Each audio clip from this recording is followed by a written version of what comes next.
Hello everyone and welcome. I'm Cynthia Miller and this is our painting class for watercolor for our pumpkins this year. I love the fall, I love the smell, I love squash and pumpkin and I love growing it. I love all the things about fall, so I'm very happy to celebrate with this painting. I did pumpkins last year, but we have not done a full group like this before. And I've got some different colors for you. Just look at this different option. I've got the basic colors sort of listed here, just so you can see the orange one. There's white, which I used gray, the nice lush turquoise forest green, and of course the small one is orange and green. And so it's just really fun to use your imagination and let yourself choose a combination of colors that go together well. So we're going to start out painting these big yellow flowers. I mistakenly started the leaves and realized, I think I'll do the flowers and then I'll do the leaves after. So I've had squash and pumpkin flowers in my garden that are as big as my head. Like sometimes they're just so big and sometimes they're just small. So just have fun with it. You can see I've wet down the paper. I've used a lovely yellow, and while the paper's still wet, I just dotted in some light color orange to make it look like there is a little bit of depth there. They do sort of come out as a bell, and then the edges of the petals are really light and you can almost see through them, but you can see the lines through them, although we won't get that detailed. They are big and luscious yellow. So we're just finishing up the flower, and what we're going to continue on is the leaves.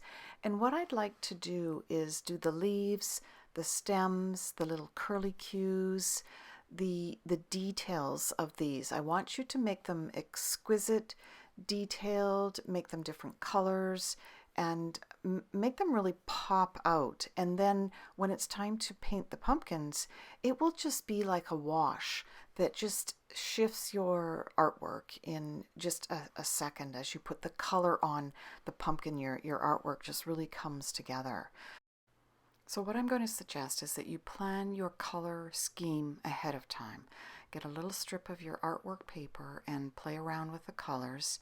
And for the green, just choose a shade of green that sort of blends with the colors of the pumpkins that you've chosen. And try to keep them all approximately the same color. And so you can make them a little bit lighter with more water, and you can make them a little bit darker with less water, but you can still have them all in that variety of same color with light to dark. And yeah, just play around with it, and you'll find mixing up greens.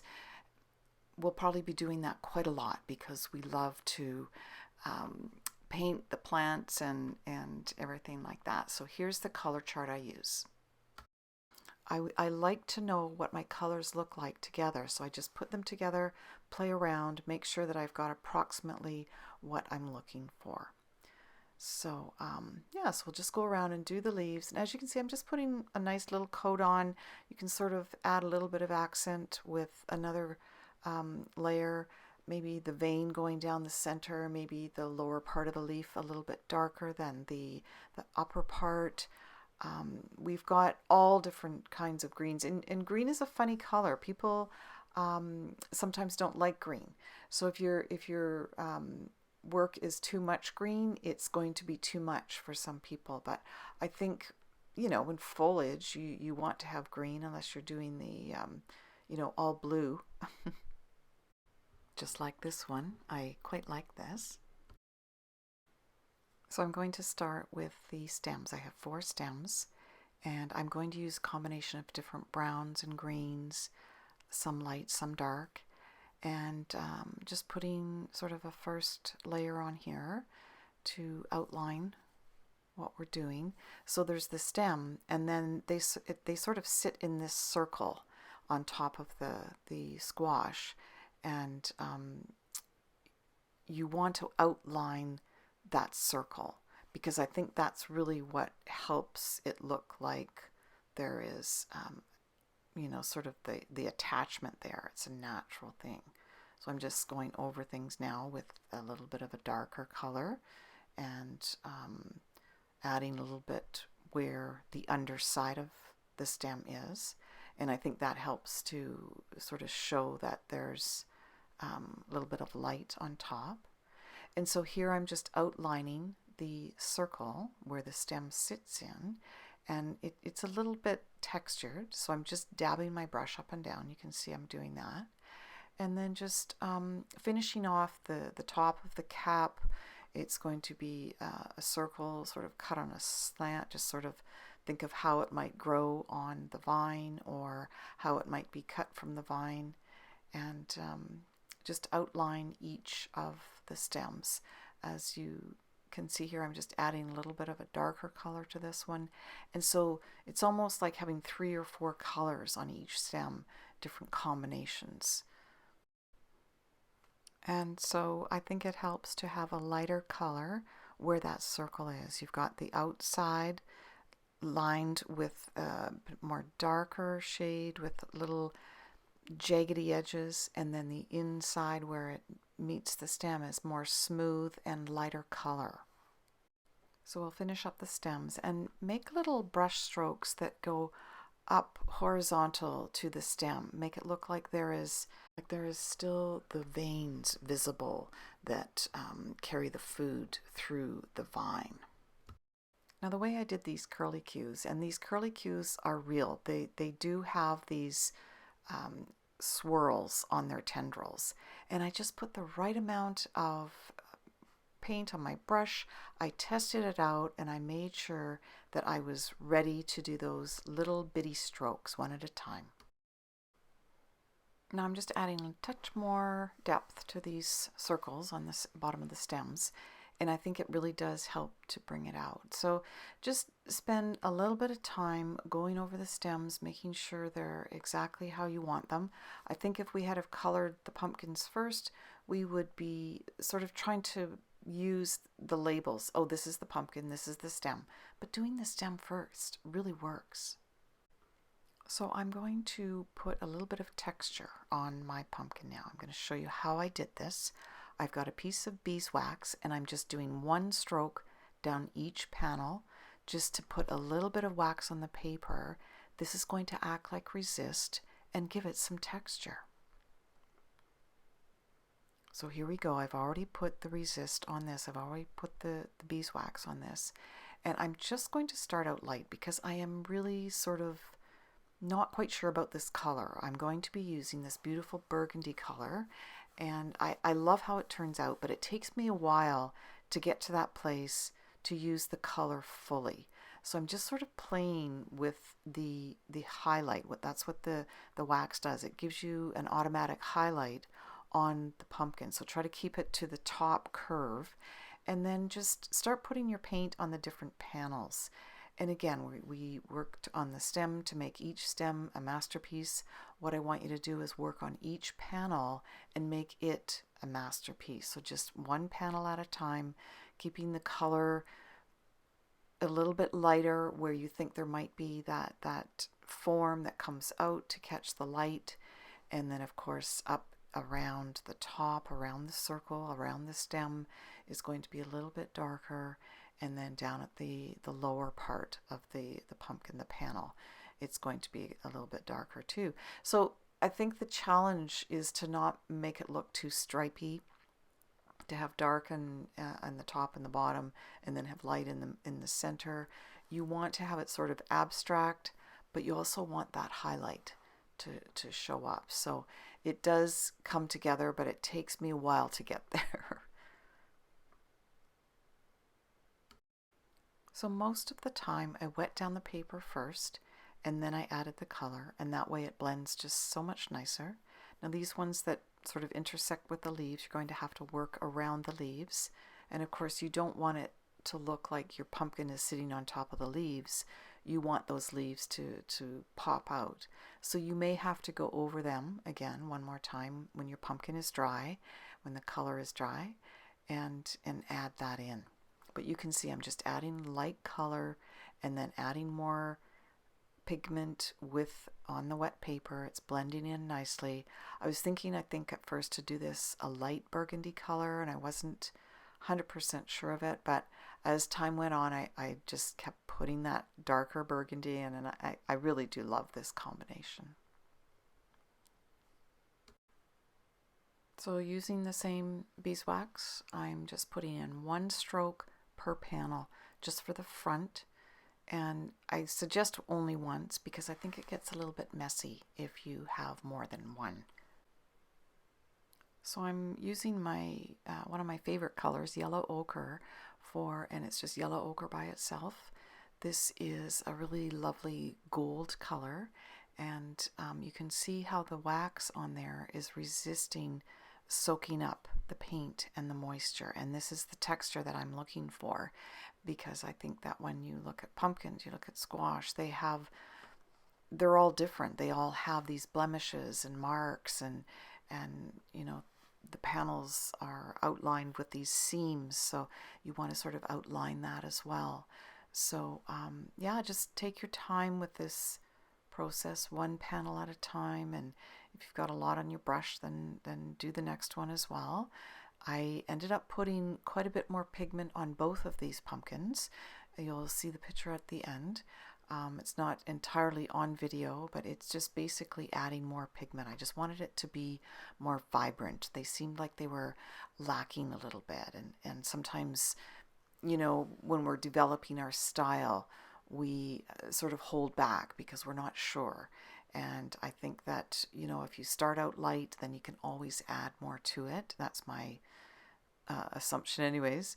And obviously you want to leave it when you feel that it's ready. You want to take a break and step back and see if there's anything else to be done, or anything that you like that you think might, you can just leave it alone, you know, so you get to the point where you must leave it alone because any more work on it would just be too much. And so I think possibly I could use a larger brush in this application, but I sort of like the roughness of it, the look that even the brush strokes give it. A little bit of you know, dry brush will help to bring out that texture that I'm looking for too.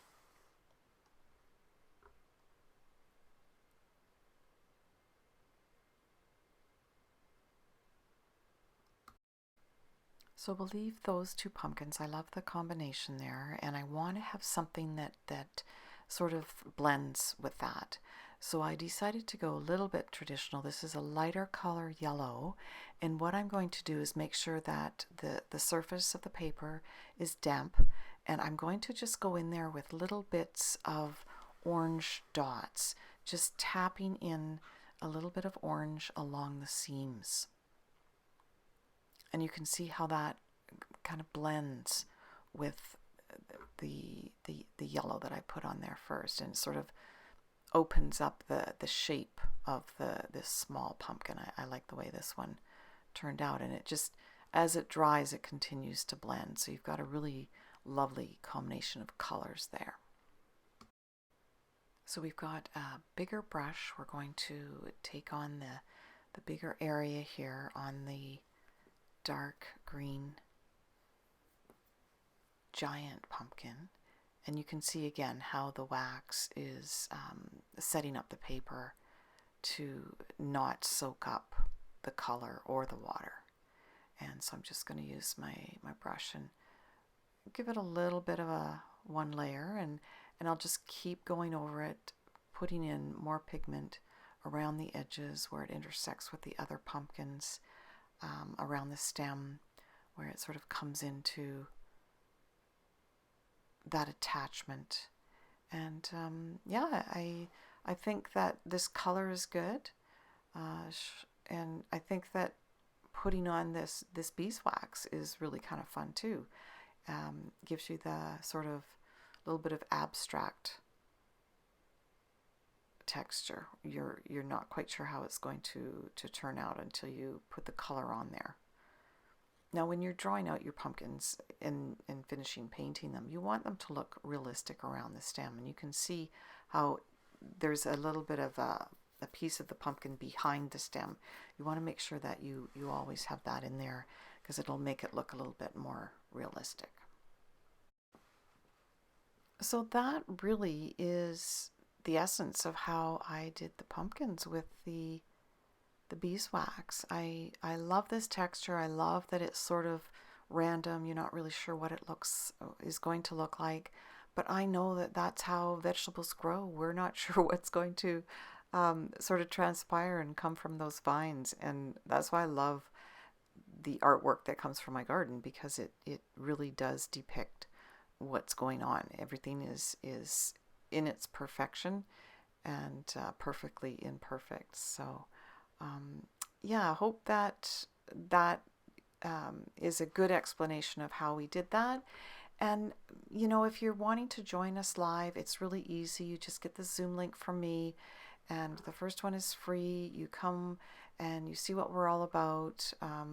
We're a lovely group of people from all over the world, the US, Canada, Europe, Australia, all over the place. And so it's a really yeah, Asia even too. Yeah, it's just amazing, the people that join us. So if you're looking for community to join in and paint with every week, try us out. We'd love to have you.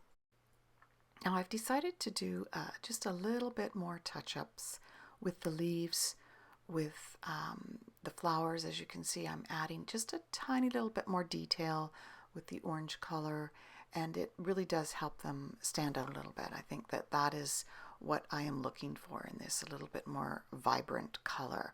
So I did a little bit more pigment on the leaves, a little bit more pigment on the pumpkin.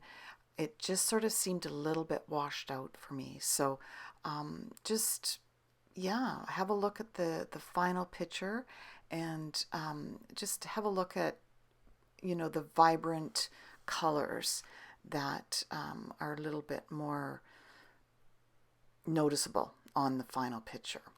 I've got a few more leaves here, and just putting a little bit more pigment will help quite a bit. So I hope that you enjoyed that, and have a look at the other color scheme of the white pumpkin, the orange, the more turquoisey green pumpkin, and just have fun. Maybe just do one or two, and you'll notice I painted a pile of hay for them to sit on. There's so many different colors of pumpkins, so your options are wide and open. Take care. Love you.